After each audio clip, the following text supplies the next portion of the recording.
All right, so this is the Oracle earnings call, and I want to throw this up there for you to listen to. Oh, thank you very much, and congrats on a great performance.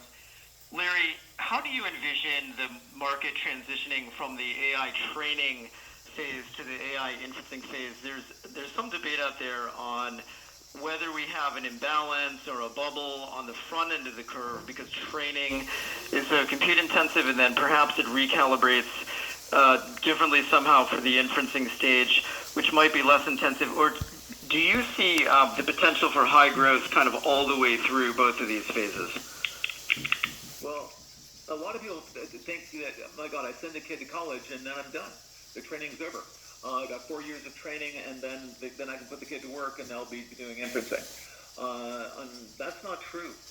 This race goes on forever to build a better and better neural network.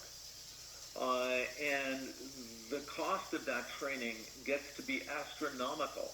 When I talk about building gigawatt or multi-gigawatt data centers, I mean, these AI models, these frontier models are going to, the entry price for a real frontier model from someone who wants to compete in that area is around $100 billion. Let me repeat, around $100 billion. That's over the next 4 or 5 years for anyone who wants to play in that game. That's a lot of money, and it doesn't get easier. So there are not going to be a lot of those. I mean, this is not the place to list who can actually build one of these frontier models. But in addition to that, there are going to be a lot of very, very specialized models. I can tell you things that I'm personally involved in, which are using computers to look at biopsies of slides or CAT scans to discover cancer. Also, there are also blood tests we're doing for discovering cancer. Those tend to be very specialized models. Those tend not necessarily to use the foundational, the Groks and the Open and the ChatGPTs and the Llamas and the Geminis.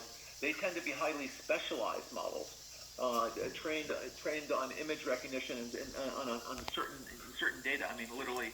Okay, so you get that, right? This is straight out of Oracle CEO Larry Ellison's mouth, right? When you think about that, think about so I know I said this in a video before, but when you think about that, you got to think about Grok, so that's Twitter, right?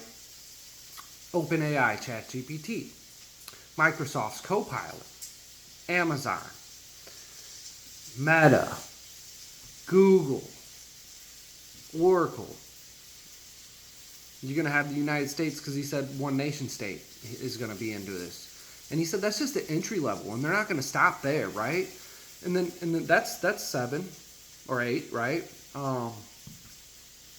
Tesla's going to have a massive amount of inference, and anybody who needs for self-driving, think about the level of money that needs to be spent on the robotics, AI, and full self-driving, which we're going to have because the safety it brings, and it's going to end up being law that every new car be outfitted with full self-driving.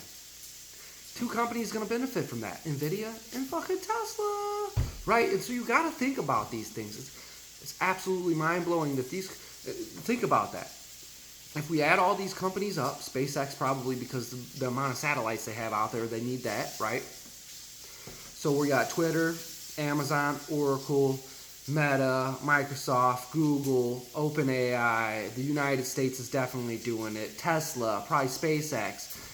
Salesforce, I'd imagine, is going to get involved in this. Adobe has their own, right? I don't know if Adobe's going to spend $100 billion, but they're going to spend a good amount of money on it, right? They're going to have their own models for their AI stuff because that's what they're doing. They're doing AI stuff. Maybe they only spend $25-50 billion. Who knows what they're going to be spending because they said they're spending on it, right? If we add that up, and then all the smaller companies that are going to do this stuff as well, think about, and he said over the next 4 to 5 years, right? Think about the amount of freaking money going to Nvidia. Absolutely mind-blowing. And this is why I listen to earnings calls.